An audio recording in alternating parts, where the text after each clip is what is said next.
This is the English 2.0 podcast.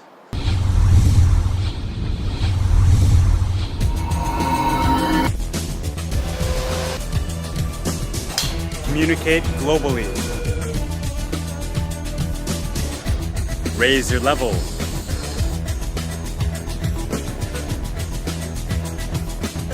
Speak English naturally.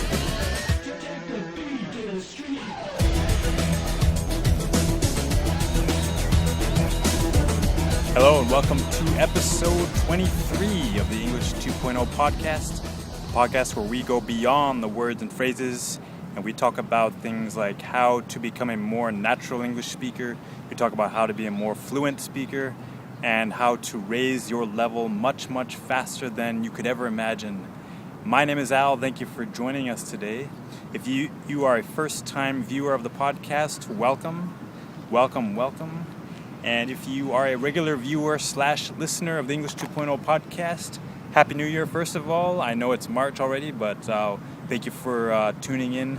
And Happy New Year again to everyone. And hopefully this will be another great year for the English 2.0 podcast. I know I've taken a few months off to take care of some things, but we are back for another year, and let's make it the best year possible. So I've been working on some things, and some really great new things are coming up. And so if you would like to be one of the first people to know about this or these things, please sign up for my free newsletter, and you'll be one of the first to find out. And you can do that right at my website, alsensei.com. Just go to the right side of the page and put in your name and email, and you will be added right to the list. And as a bonus for doing that, you will get access to my free pronunciation course. And go ahead and check that out. It is free. It is, at this point in time, 16 free lessons for you to take and practice and really raise your pronunciation level. So check that out. So today, let's get started with a pronunciation point. All right, in today's pronunciation point, we're going to talk about the difference between three words: feel, fill, and fell. So when we look at these three words, we can see that what they all have in common, of course, is the beginning F sound and the ending L sound. So none of that is different here. We're just going to focus on the middle vowel sounds. All right, so let's first talk about feel. Okay, so feel, of course, is a verb. To feel means, of course, when you touch something, you feel the texture of it, or it could be an emotional feeling that you have. Now, in this case, we're going to use the true E sound, which is, when you say the alphabet A, B, C, D, E, that E is the true E sound. So we'll say, make the F and then feel, ending with the L sound. Okay? One more time, feel. All right, now let's move on to fill. Okay, so fill is another verb, and that means to, for example, put something in a glass and to fill it with some, it could be liquid or something, or fill any kind of container.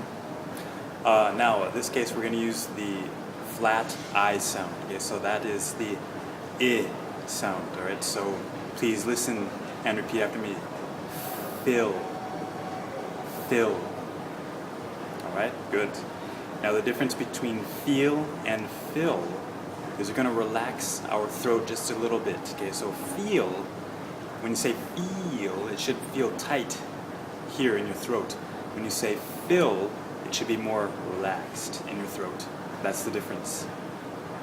Okay, so one more time. Please listen. Feel. Fill. Okay, good job. Finally, we have fell. Okay.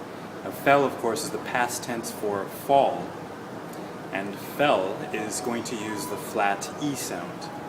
Now, that is an eh sound. Okay, so we're going to say fell. Okay, listen and repeat one more time. Fell. Okay, so you really just have to hear that and try to produce it. Different than fill. Listen to those together. Fill. Fell. Okay, one more time. Fill. Fell. All right, excellent. So let's make some example sentences. First, feel. I feel like having ice cream. Okay, one more time. I feel like having ice cream. Okay, great job. Okay, let's go on to fill. Please listen and repeat. Can you please fill out this form? Can you please fill out this form? Okay, well done. Let's move on to fell. Please listen and repeat. I fell asleep early last night. Okay, one more time. I fell asleep early last night. Okay, nicely done. Okay, great job. So those are the differences between feel, fill, and fell. Keep practicing, work on those vowel sounds, and I'm sure you'll get it very soon. Good luck. If you would like more natural sounding English pronunciation, please sign up for my free pronunciation course at alsensei.com/tips. Alright, in today's main topic, we're going to continue a topic that we started in the last episode, episode 22, which was called What Makes a Good English Teacher? And so this is kind of the other part of that, the other side now, is what makes a good English student? What are the qualities, what are the characteristics of those students who seem to improve rapidly and reach their goals more effectively? And so I've come up with a list of 5 things that hopefully will help guide you as you continue your English journey. Now, of course, this is not a complete list. This is just 5 things I picked up as I've been teaching throughout my years here in Japan of the students who have improved the most effectively. So let's get started. All right, let's start with the first characteristic. I found that often my best students are the ones who ask questions. Now, I know this may seem like kind of a basic thing, but you'd be surprised that, out of the thousands of students that I've had in my classes, when I often look around the class, I see, people's facial expressions, and it looks like they want to ask something, but they kind of hold it in. They don't actually end up asking. Good students, on the other hand, ask questions very frequently, very often, and without hesitating. So don't be shy. If you have a question, go ahead and ask. There are no bad questions. Don't feel embarrassed. Not everybody knows everything. It's okay. And one more thing to add is asking a question, of course, will help give you understanding about your question. But also there are a few other things to think about when you ask a question.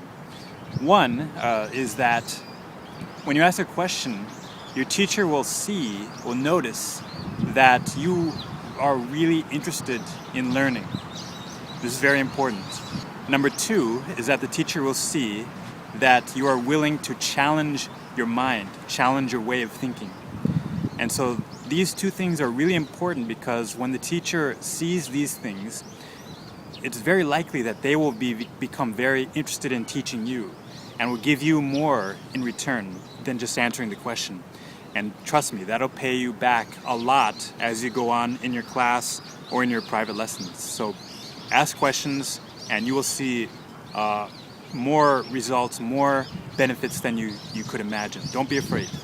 All right, the second thing I'd like to mention is curiosity, or in other words, students who are curious. So what do I mean by curiosity or being curious? All that means is that you want to know something for no particular reason. You just you're interested, or you just want to know. So the students who are curious, I find, will want to learn more than just the words in the textbook. Of course, that's important, but we want to learn more about, for example, cultural aspects. You want to learn more about the people who speak the language. as we know, this is hugely important when learning a foreign language, is to learn a lot about the culture or cultures that are connected to it, because that, the culture hugely influences the language.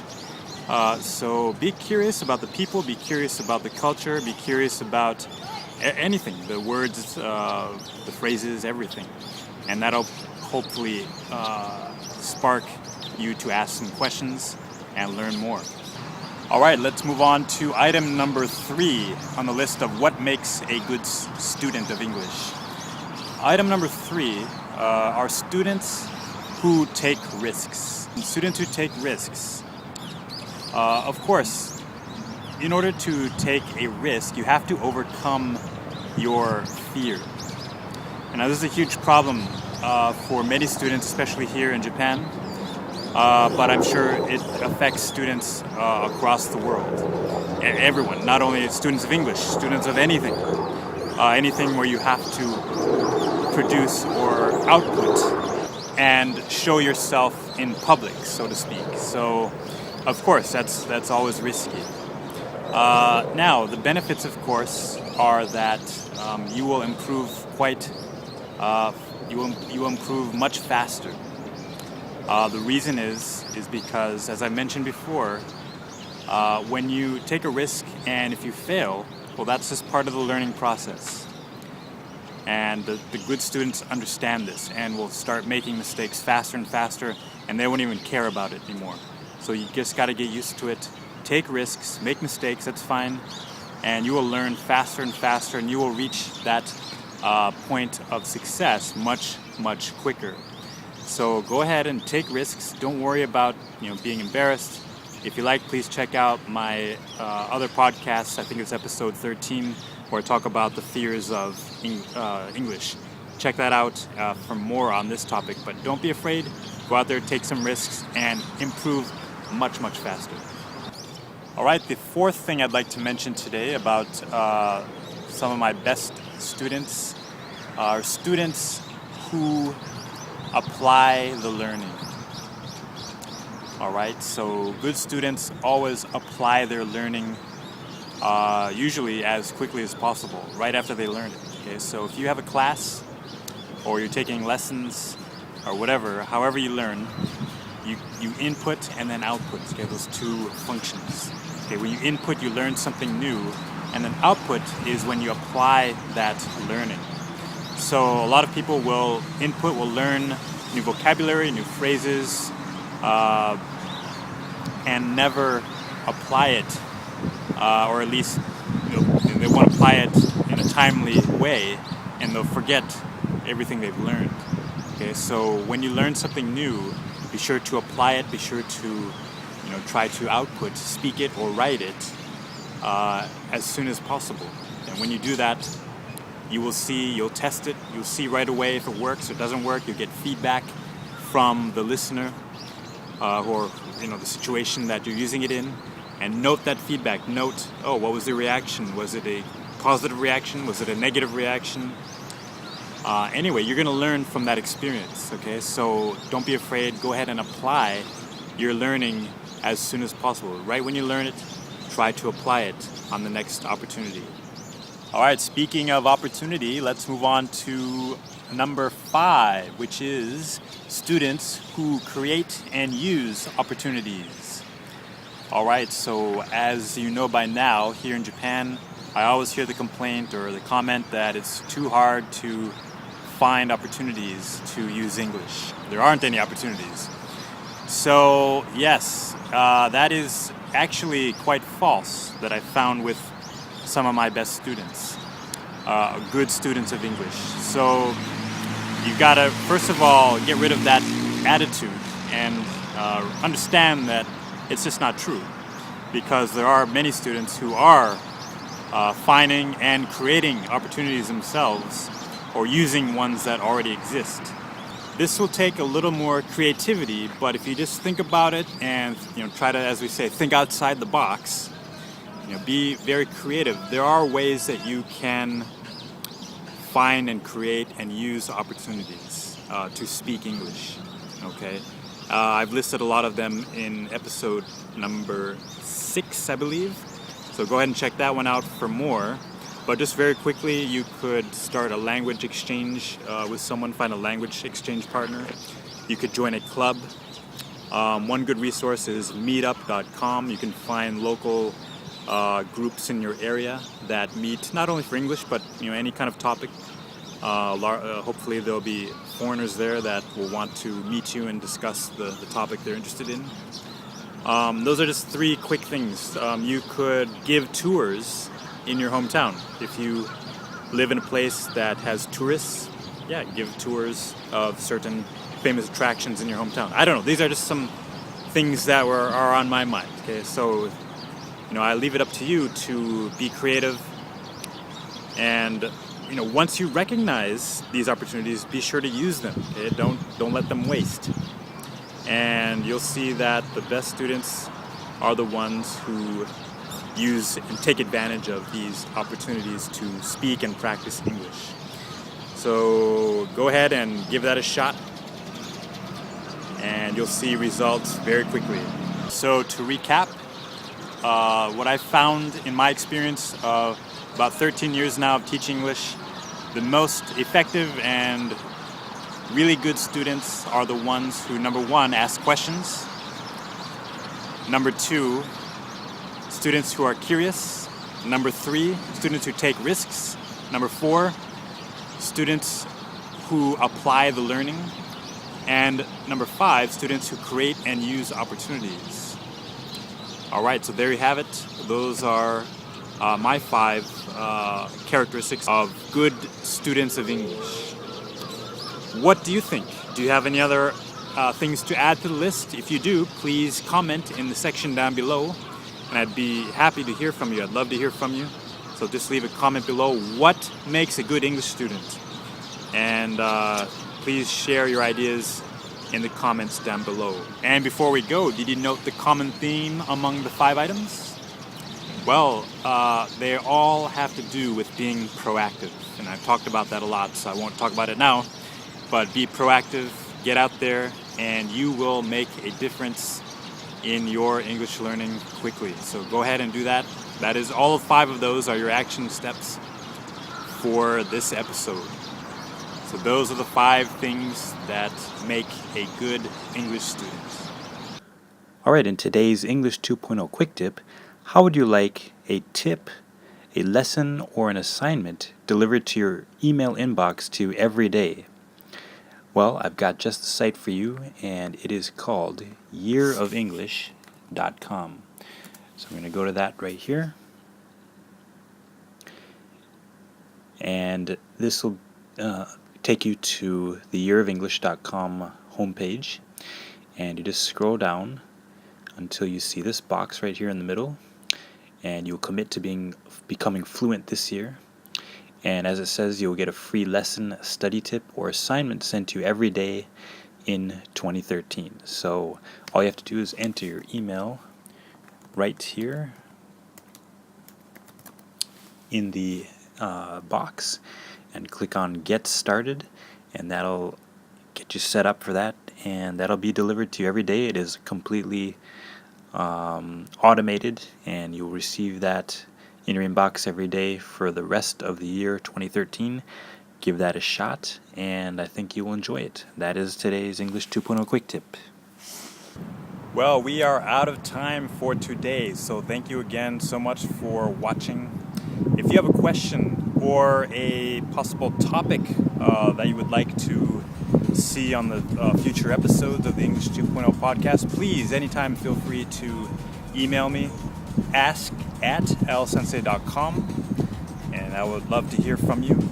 Or you could join the Facebook fan page. That is English 2.0 community there, and that is at facebook.com/speaknaturaleNglish. So I'd love to see you there as well.